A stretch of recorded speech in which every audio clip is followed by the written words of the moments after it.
ગાંધીનગર ખાતે રાજ્ય શ્રમ પારિતોષિક વિતરણ સમારોહ યોજાયો। મંત્રી કુંવરજીભાઈ બાવળિયાના વરદ હસ્તે 128 શ્રમિક રત્નોનું સન્માન કરવામાં આવ્યું। ગાંધીનગરના GIDM ઓડિટોરિયમ ખાતે ભવ્ય સમારોહમાં શ્રમયોગીઓની કાર્યનિષ્ઠા અને કૌશલ્યને બિરદાવવામાં આવ્યું હતું। આ કાર્યક્રમમાં વર્ષ 2023-24 અને 2024-25 માટેના કુલ 128 રાજ્ય શ્રમ પારિતોષિક એનાયત કરવામાં આવ્યા હતા, જેમાં શ્રેષ્ઠ પ્રદર્શન કરનારા શ્રમિકોને રાજ્ય શ્રમ રત્ન, રાજ્ય શ્રમ ભૂષણ, રાજ્ય શ્રમ વીર અને રાજ્ય શ્રમ શ્રી શ્રમ દેવી જેવા પ્રતિષ્ઠિત પુરસ્કારોથી સન્માનિત કરી તેમની મહેનતને રાજ્ય સ્તરે ઓળખ આપવામાં આવી હતી। આ શ્રમ પારિતોષિક મંત્રી શ્રમ કૌશલ્ય વિકાસ અને રોજગાર કુંવરજીભાઈ બાવળિયાના વરદ હસ્તે એનાયત કરવામાં આવ્યા હતા।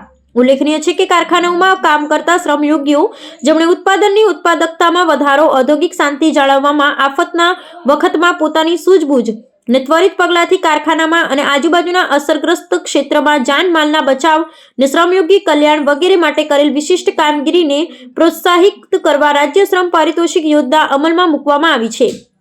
પ્રધાનમંત્રીએ તેમના કાર્યકાળમાં વર્ષ 2010-11 થી દરેક રિજિયનમાં 16 પારિતોષિક પ્રમાણે કુલ 64 પારિતોષિક આપવાનો નિર્ણય કર્યો હતો, જે અનુસાર આજરોજ વર્ષ 2023-24 અને 2024-25ના કુલ 128 શ્રમયોગીઓને કુલ રૂપિયા 17,45,000ના રાજ્ય શ્રમ યત્ન, શ્રમ ભૂષણ, શ્રમ વીર, શ્રમ શ્રી, શ્રમ દેવી કેટેગરીમાં પારિતોષિક એનાયત કરવામાં આવ્યા છે।